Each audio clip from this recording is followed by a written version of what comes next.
Then I'm going to take my Sharpie and I'm going to just butt it up there and mark this side like that.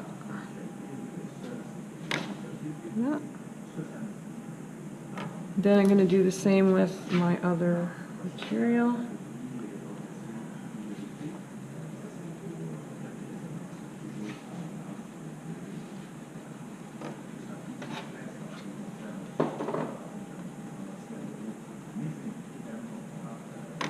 So I have them marked.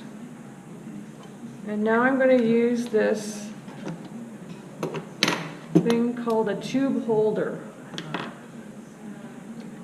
So your saw blade goes into this groove, this holds your tube or your wire down, and this opens and closes.